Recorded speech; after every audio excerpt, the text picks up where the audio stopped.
Ernie. It's so nice to have you here on the corner. One of my favorite cartoons, Jonny Quest.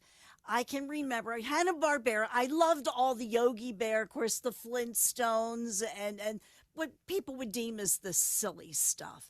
But Yeah, Jonny Quest, that was, I mean, I loved finding out what was going to happen to him week after week. yeah, yeah. I was a big Johnny Quest fan as well, and Haji and all the rest of the crew, and you sort of follow it, and it's really funny because years later, you kind of grow out of it. And there's other, there's Ren and Stimpy, and there's Beavis and Butthead. Yeah, so you sort of grow into those kinds of things, and you kind of leave the Johnny Quest thing, which was kind of real kind of white bread kind of thing, and move on. And it's so funny because years and years later, when Turner bought Cartoon Network, and which was Hanna Barbera actually, and they bought Turner bought it, and they made a kid. And it's funny how music, even though this is not a musical thing we're talking about today, it wouldn't have happened without the music. My history in the music, because there was an art director, a really good art director, who became a very good friend later on, but we were competitors early on. A guy named Jeff Adamoff, and he did an Eagles album. He became the creative director at Decca or at MCA, which was Decca, and then it became MCA. And he was the creative director. And we used to sort of clash heads when I would go to turn in artwork with Shep Gordon for Alice Cooper, because he was on MCA at that point. And I remember, we had kind of heard of each other. We had a little bit of interaction together, and then we went to MCA to turn in the artwork for Raise Your Fist and Yell. And I remember we walked into his office, and he kind of looked at us up, and he went like this and raised his hand, and he had drawn in, the face that we had done on the album cover. And from that point on, we became really pretty good friends. He went off and worked at before he went to Turner. He was working for Def Jam, and doing all the comedy stuff that Def Jam was doing. And I think it was what's his name from the Monkees who owned it, PBS, and Michael Nesbitt, I think it was. And then they were part of Def Jam. And so Jeff became the art director there, and he used us on some stuff. And then we didn't touch base again for maybe another year, and he had gone off to Atlanta to be the creative director for the Cartoon Network. And he called us in. He brought me to Atlanta in Bull's Head, where their corporate offices were there, in a beautiful town. I mean, what a wonderful city, only in the summer though. You don't want to be there in the winter, but in the summer it was really nice. And he had become, we had talked a couple times on the phone, and he asked me if I would be interested in doing, work for Cartoon Network, and absolutely, so he flew me to Atlanta, and I got a chance to meet with him and some of the other people at Cartoon, or at Turner. And there was a whole separate division for Cartoon Network that Jeff headed up. And so I met his team, and they were part of Jeff's thing was to not only do this Jonny Quest stuff, but to take the Cartoon Network content, the different things that they had, and put it on video, home video. And it's funny because years earlier, I did the same exact thing for Paramount. Paramount, there was a woman named Hollis Brown, who was an executive vice president at Paramount. They put her in charge of the home video division, and she had us come in. One of the girls that worked with her, there were three of them, and one of the girls that worked for her had worked at Motown. And we had become friends with her because we were working on Save the Children and a couple other Motown things that we were doing for the acts and turning them in. And so we became friends with her, and she left there and went over to Paramount and became, the personal assistant to Hollis Brown. And so, Hollis was looking for someone to bring in to do all this video packaging, because they had never been into video, and we did it all. And, we created this whole format. I don't know, we probably did 200 or 300 video, because they were bringing all their film into home video. Nobody had really done that. In fact, Burton Cummings was a huge VHS and beta collector of all the films. And he, through me, he ordered, I think, a couple hundred films at Paramount. And I got him the discount and stuff because we were the agency. And it was like really a very cool thing. But, you know, the thing that Jeff had us doing was the same kind of thing that we were doing at Paramount. Take not only the Jonny Quest stuff, but all the Scooby-Doo and all the different properties that Cartoon Network owned and bring them to home video. And they really decided that the way to best do this was do 4 motion picture type films on Jonny Quest, 4 adventures. And they were an hour each. So it wasn't like a half-hour cartoon thing. It was like an actual movie. And so we did the key art for all 4 of them. That's kind of what you see behind me there, and you'll see it better when I send it to you. The 4 different packages that we had done for the launch of Cartoon Network onto home video. And it was really exciting because we did, for the Jonny Quest stuff, we did a lot of the merchandise as well. We did a box that looked like a high-end attaché case with all the trick stuff inside. And there were all these different, there were the 4 videos, and it went out to the record, or to the cable channels and stuff like that to promote, to promote the thing, and through Turner Movie Classics. Well, this was actually before Turner Movie Classics. He hadn't started the Turner Movie Classics till after this. Cartoon Network was an acquisition he did earlier on Turner. So it was kind of neat because we were really sort of, again, like we did with Paramount, we were sort of doing it from scratch and creating a brand and a look and feel. And the packaging that we had done for these 4 packages were different than the Scooby-Doo and the other format that we created for all the other properties that they had. So for me, it was like a really interesting opportunity. And working with Jeff, this is a guy that was one time a competitor, who, we formed a friendship through being a competitor, and also, him calling me in. After he left Turner, he went to Callaway Golf Clubs, and we did a bunch of work for him there.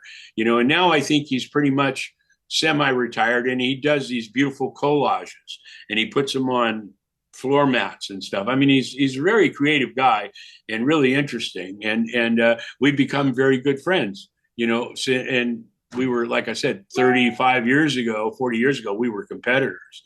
So it's interesting how, things come around. I would have never expected that when we were competing for album covers, because he was a freelancer before he went internal. And I never, he was like Tom Wilkes and some of these other guys that were, Gary Burden was another one.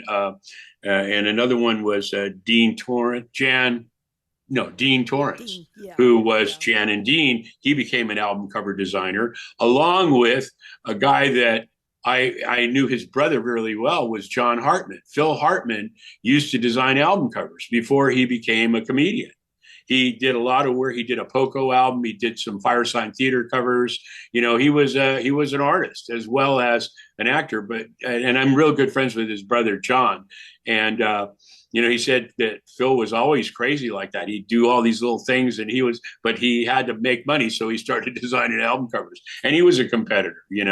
So it's interesting how that kind of stuff goes around and comes around, and creating. I had some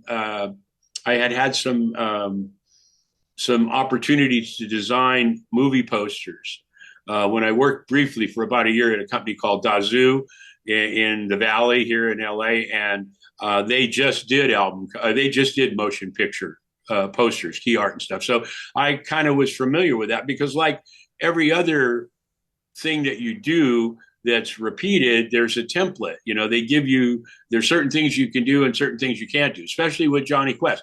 There were only ways that we could show him. They gave us a standards guide where each one of the characters was profiled and this is what Johnny would say in this kind of situation, and this is what kind of Johnny would do, and this is how he's got to look, and he's always got to be adventurous, and he's got to, have these certain elements that go with his personality. I mean, it's very interesting how, they do that, how they, and, I saw it later on too. That Drew Struzan and I gave him his first job at Pacific Pioneer. He went on to become the most collected illustrator in the world with all the, Star Wars and Raiders of the Lost Ark and all those movies. And I remember going to his studio once, and he was working on a style guide for Star Wars. And it was about that thick on the characters. Here's Luke Skywalker, here's Obi-Wan Kenobi, and he would do all these little drawings of them, and they would be in the standard guide so that any advertiser or any merchandising partner would have this to go by. They call it a standards guide. That happens a lot in corporate America. When we get an account, like when I worked with Nestle, we had a style guide that was 10 times taller than that one, of all the different brands, because I worked in 5 of their 6 divisions. And there are certain things that you can do, certain things that you have to do, certain things you have to stay away from. They show you stuff, not only what you can do, but what you can't do. So these things give you it's like a roadmap. And so, we had that same thing with Jonny Quest. There were only certain ways we could show him, only certain situations. He always had to be in the action thing, and then, doing all the merchandise, we kind of do the same thing. I have one of the attaché cases that we did with all the stuff in it. And there's all these different really cool pieces. There's a watch and a hat, and it looks like a high-end, like a James Bond. It's got a handle on it. It looks like a briefcase, a high-end briefcase, but it's all made out of board. It's a construction that I designed, and then we put the design to place where each one of the videos would go in the watch and the hat. And it was kind of neat working. I had never really done anything like that before. I mean, for a cartoon thing. We had created cartoons for Spiritual Sky, which we talked about, and Bill Garland was an amazing cartoonist. And we did some Black Oak stuff with Bill's work, a lot of snaz. Yeah, the Spiritual Sky stuff was Bill Garland. And so doing, this cartoon thing, we kind of felt right at home, because I had motion picture experience, and Drew had motion picture experience, and, and Bill did too. Although I think pretty sure this came after Drew left. This came a few years after Drew had gone. Bill Garland was still there, and Bill did the illustrations. And then I did the design, and the lettering is a set thing, Jonny Quest. It's their logo. You see it up there. Love all those designs. Yeah, and again, I wish that this was a better vision of these packages. And like I said, I'll send you their higher res. They're better looking, so you can really see them, because there's a lot of detail in them. And Bill did a beautiful job illustrating them, and they're all part of the album cover and music related artwork that we have in the collection, So I love Bandit. I love the drawing. The one with him, the firecrackers and stuff. Yes, that is just so Bandit. Because Bandit was my favorite. Yeah, sure. Well, and it was like we worked for Cartoon Network for about a year and a half, and then Jeff moved on, and they sort of changed the way it was set up in LA, because Hanna-Barbera was in LA, and so they sort of changed. Anytime there's change, it could be a good thing, it could be a bad thing. Mm-hmm. I years ago I needed a title for what I did for corporate America, so I called myself a change agent, and that became something that people would embrace and stuff, but not really. And I never could figure out why it didn't really work so well, better than other stuff that I had done. And it was because people don't like change, not really. And you think about it. I mean, you've been in a situation where everything's going along good. Then all of a sudden something changes. Maybe one of the higher ups comes in, and then they start hiring new people in different teams. And change, when you're young, when I was in college, change was a great thing. You had to change every couple of weeks. Otherwise you were out of it. You had to be open and taking things in and forming your personality and who you are around that. And as you get older, you realize that when change happens, first you embrace it, then you kind of go, okay, and then you don't like it at all as you get older and Oh, you get into more of a professional thing. You change could be a very bad thing. So I after about 6 months of that title, I changed it. change. Now I'm a point of connection expert. That makes it much easier. And then people say, well, what do you mean by that? Well, it's where the rubber hits the road. You want to touch that consumer. I know how to do it. So I'm a point of connection expert. So that one seems to work pretty well. I like that title. Ernie, I've got Yeah, a question for you. When you were sure. mentioning the standards guides, because I know sometimes in radio we've had to deal with that. Did you feel with the standards guides, was it hard to, when it comes to creating, do you feel it stifled your creativity with that, or you were able to work with those Oh, standards? I think it was some people would think it's limiting, Mm-hmm. because you want to be more creative, you want to do crazy stuff, but the client's not going to buy it. Yeah. He's going to go, that's Johnny would never say that. Johnny would never do that. That's how they relate to it. So it becomes sort of a visual aid to be able to curve our creativity around it in a way that we can embrace what they want, but yet still get a little bit of our own, creativity in there as well. So it becomes it's like a house. You can't really build a house without a foundation. You got to start with the foundation. If you want the house to withstand the elements and everything else, you have to have that foundation. There's a certain way to do it. And standards guide is absolutely that. I always kind of embrace it because it made my job easier, because I always want to go out in left field. I want to be a disruptor. I don't want to be a conformer. I want to be a disruptor, because that's what people notice. I mean, if you do the same old stuff, I mean, it's like watered down, and that's kind of one of the problems with working with corporate America versus working with the music business. By the time it gets through the different committees in corporate America with the marketing people and the sales people and everybody, changing things because they want to be able to say, you see that, I changed that little paragraph there, that's me. So there's that part of it. And when you're dealing in corporate America, there's a lot more of that.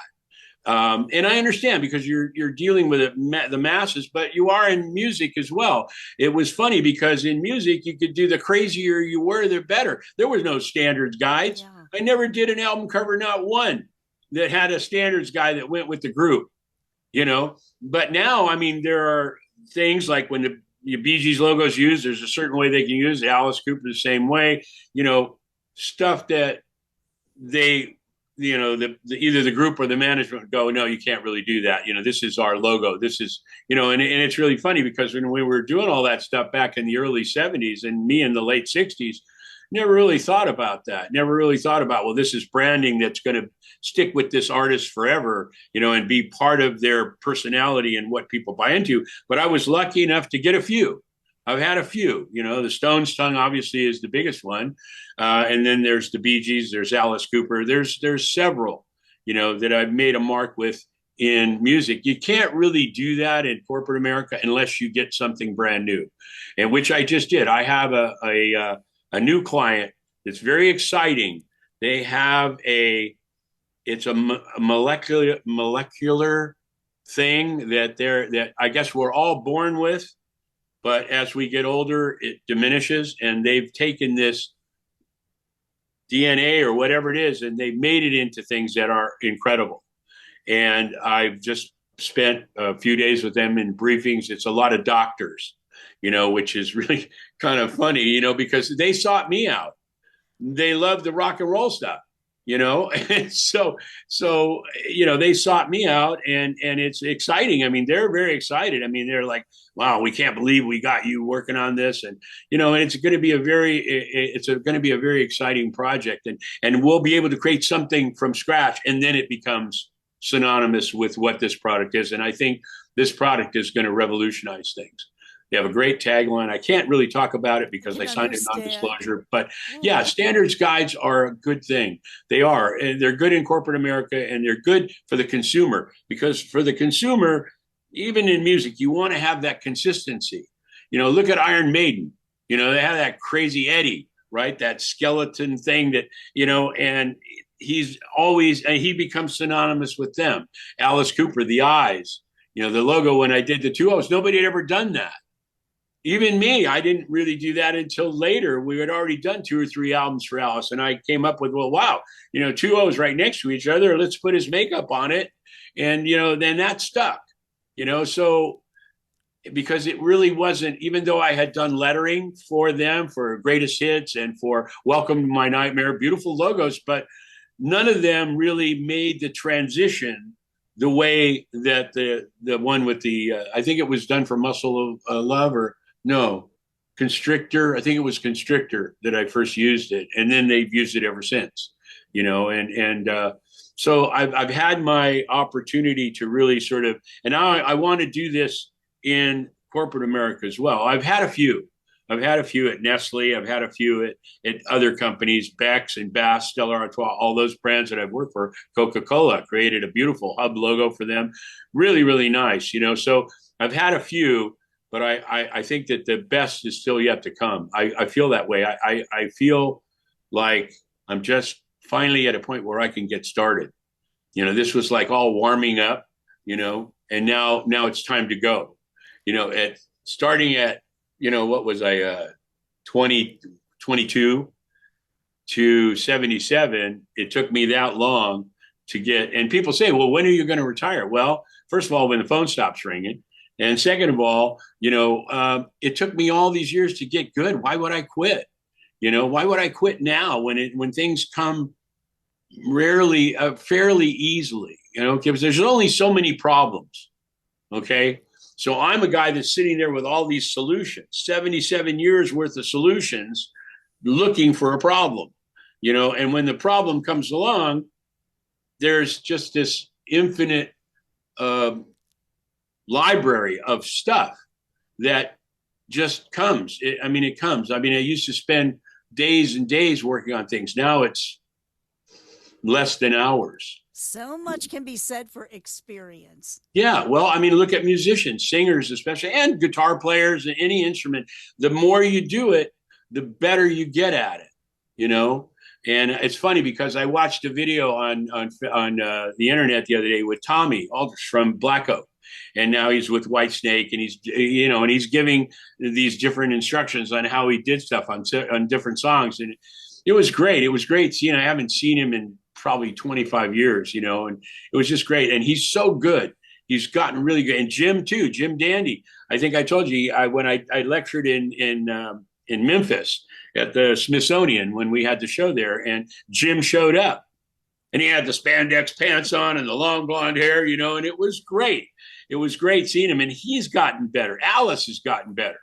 There was a time when people said Alice couldn't sing, and now, you know, he can sing. He always could sing. And he was always unique. And, you know, I mean, ballads, Only Women Bleed, great ballad.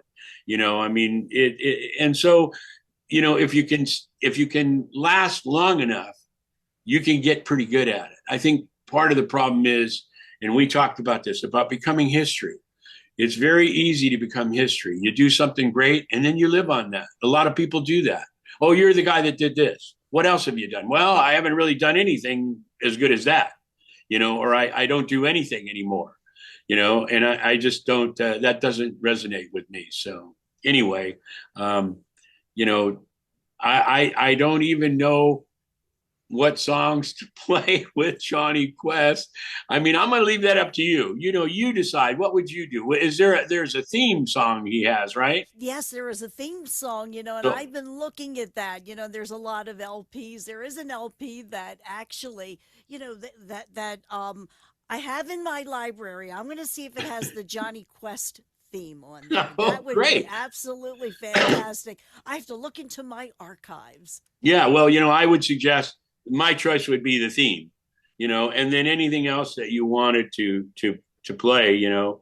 You've been picking such great songs, and you know, I love your show. I mean, it's just great, you know. I mean, and you know, even though my favorite part is Ernie's Corner, I love the show. I love you. Thank I love the you. show. I was talking to the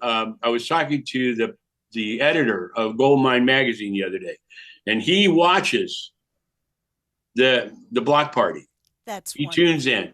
in, and he was really kind of impressed because I think he does podcasts as well, through Goldmine, and you know, he was really fascinated with the knowledge that you have. And I've told you this before. I mean, the thing that's first of all, the music is enjoyable because it feels good. And the way you go from here to here, and it isn't all the same kind of music. You evolve it into other stuff, and you have the history behind it. You talk about how, well, this guy did this, and then he went over here and did that, and now he's this. And, I mean, all that really, I found that when I tell stories about my career and how people like to know the history. They want to know and you're filled with that. I mean, you have all the knowledge, and it's really great. I've learned so much by watching your show, and I thought I knew everything. And and I thought, I knew these groups from the '70s. And Sarah, guess what I just did? You got the album. I got the album, the actual album. It's great, and I'm going to feature "Hammer Me Down" on this All right. block party. Great.